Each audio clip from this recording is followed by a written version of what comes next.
Hi, నమస్తే. Welcome to daddy cookings. ఈరోజు ఎండు రొయ్యలు వంకాయ పులుసు పెడతాము. చింతపండు పులుసు వేసి లైట్గా 2 టమాటాలు, పచ్చిమిర్చి, ఆనియన్స్ కామను. దీనికి ఎలాంటి మసాలాలు, అల్లం పేస్ట్, గరం మసాలాలు, కనీసం ధనియాల పొడి కూడా ఉండదండి. ఈ యొక్క పులుసు ఈ రొయ్యలు వంకాయతో ఏ విధంగా పులుసు పెట్టాలనేది ఈ వీడియో నుంచి అర్థం గమనించండి. ఎండు రొయ్యలు, 4 వంకాయలు, 2 టమోటా, 2 ఉల్లిగడ్డలు, 4 పచ్చిమిర్చి, కొద్దిగా కరివేపాకు, కొద్దిగా చింతపండు, వాటర్ పోసి నానబెట్టుకుందాం. ఇప్పుడు మనం రొయ్యల్ని క్లీనింగ్ చేసుకోవాలన్నమాట. రొయ్యలు తలా తోక కట్ చేసుకోవాలండి. అది పంటి కింద నలగదు కాబట్టి తలా తోకను మనం శుభ్రంగా గిల్లేసుకోవాలన్నమాట. గిల్లేసుకొని మనం ఒక పాత్రలోకి తీసుకోవాలి.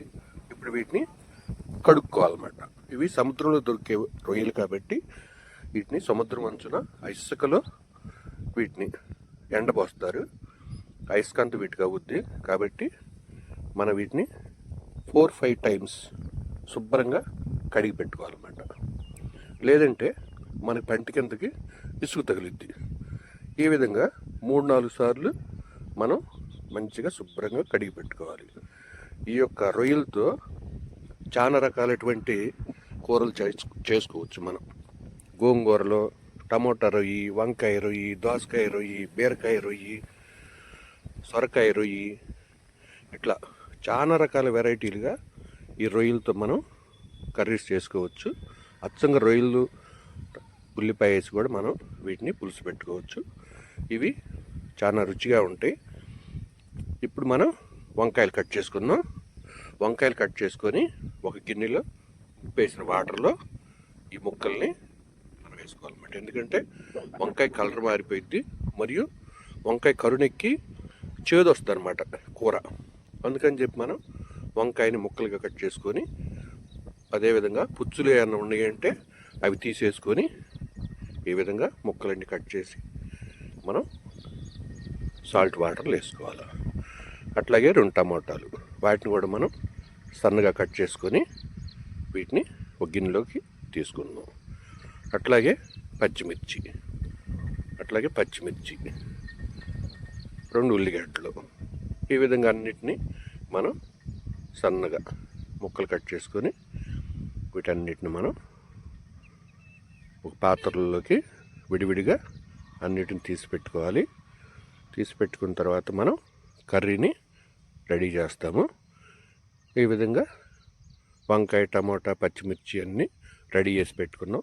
ఇప్పుడు స్టవ్ వెలిగించుకొని ఒక బాండి పెట్టి అది వేడెక్కినాక కొద్దిగా ఆయిల్ వేసుకొని తాలింపు గింజలు, పచ్చిపప్పు, కరివేపాకు కూడా వేసుకున్నాం.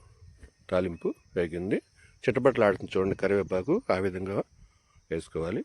ఇప్పుడు మనం కడిగి పెట్టుకున్న రొయ్యలు వేసుకొని మంచిగా ఫ్రై చేసుకోవాలన్నమాట. ఫ్రై చేసుకున్నప్పుడు ఆయిల్లో ఫ్రై అయితే ఆ కూర నీట్గా ఉంటుంది, బాగా రుచిగా ఉంటుంది. ఈ విధంగా మనం చేసుకొని ఇప్పుడు పచ్చిమిర్చిని కూడా వేసి కలుపుకుందాం. పచ్చిమిర్చి బాగా రుచి వస్తుంది పంటి కింద పచ్చిమిర్చి పడ్డప్పుడు. అట్లాగే ఉల్లిపాయ కూడా వేసి మగ్గించుకోవాలి. ఈ విధంగా ప్రతి ఐటెం వేసినప్పుడల్లా ఒకసారి కలుపుతూ ఉండాలన్నమాట.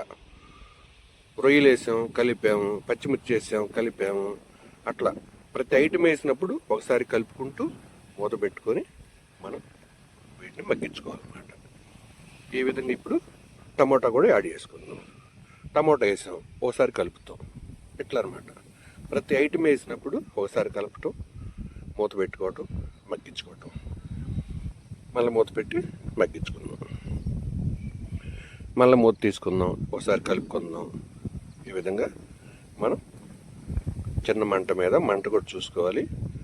ఎక్కువ మంట ఉంటే అవి మాడిపోతూ ఉంటాయి. అట్లాగే చిటికెడు పసుపు.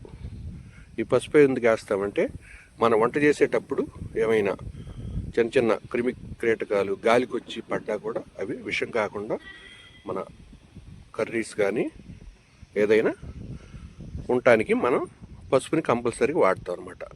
అలాగే వెజిటబుల్స్ కూడా ఇదైనప్పుడు అంటే వాటి మీద పురుగు మందులు అవి చల్లుతారు కాబట్టి, వంకాయలు వీటి మీద పురుగు మందులు చల్లుతారు కాబట్టి వాటిని సరిగ్గా కడగనప్పుడు అలాంటి విషయాలు ఏదైనా ఉన్నప్పుడు ఈ పసుపు అనేది యాంటీబయాటిక్గా పనిచేస్తుంది అనమాట. ఈ విధంగా వంకాయ కూడా వేసుకున్నాం, కలబెట్టుకొని చిన్న మంట మీద మూత పెట్టి మగ్గించుకున్నాం. వంకాయ చాలా త్వరగా మగ్గిపోయిద్దండి, గమనించాలా. వంకాయ కూర అనేది చాలా తక్కువ టైంలో చేసుకోవచ్చు, ఊరకనే మెత్తబడిపోయిద్ది వంకాయ. ఈ విధంగా మగ్గించుకొని కొద్దిగా కారం వేసుకొని మళ్ళీ కలుపుకోవాలన్నమాట. ప్రతి ఐటెం యాడ్ అయ్యేటప్పుడల్లా ఒకసారి కలుపుకోవటం, మూత పెట్టడం, 1 or 2 minutes మగ్గించుకోవటం, మళ్ళీ మూత తీయటం, కలబెట్టడం, 1 or 2 minutes మగ్గించుకోవటం. ఇప్పుడు కొద్దిగా సాల్ట్ కూడా యాడ్ చేసుకుందాం. సాల్ట్ వేసినప్పుడు మళ్ళీ ఒకసారి కలుపుకోవాలన్నమాట. ఈ విధంగా మనం కలుపుకుంటూ చిన్న మంట మీద మగ్గించుకుంటూ ఉంటాం అన్నమాట. ఇప్పుడు చింతపండు పులుసు పోసుకుందాం.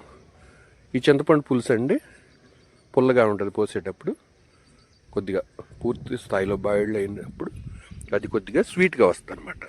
అప్పుడు పులుపు మరిగినప్పుడే మనం కూర రెడీ అయిందని చెప్పి తెలుసుకోవాలి. పులుపు మరగాలి, ప్లస్ ముక్క కూడా అట్ ద సేమ్ టైము సక్రంగా బాయిల్డ్ అవ్వాలి. మళ్ళీ ముక్క సిదురైపోయి అయిందంటే అది కరెక్ట్ కాదనమాట. అది మ్యాచింగ్ అనేది చూసుకొని మనం కూరను వండుకోవాలన్నమాట. అంటే ఫస్ట్ టైం చెడిపోయినా నెక్స్ట్ టైం అనేది చెడిపోకుండా వండుకోవాలి. ఈ విధంగా జాగ్రత్తగా కుక్ చేసుకున్నాం, సర్వ్ చేసుకున్నాం.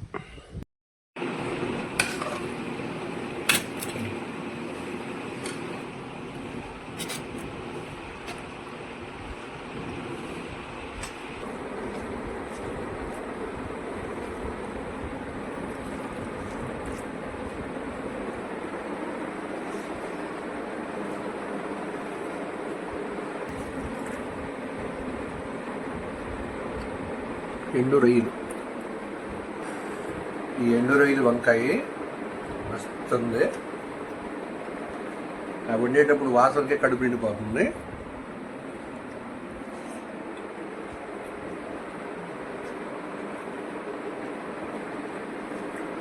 వంకాయలు ఎండు రొయ్యలు వేసినా, చేపలు వేసినా సూపర్ ఉంది. నోట్లో పెట్టుకుంటే కరిగిపోతుంది వంకాయ.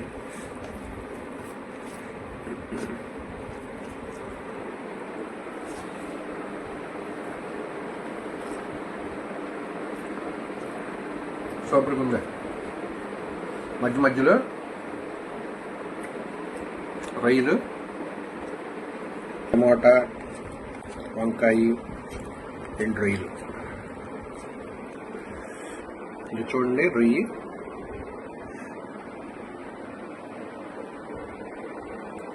సూపర్ ఉంది.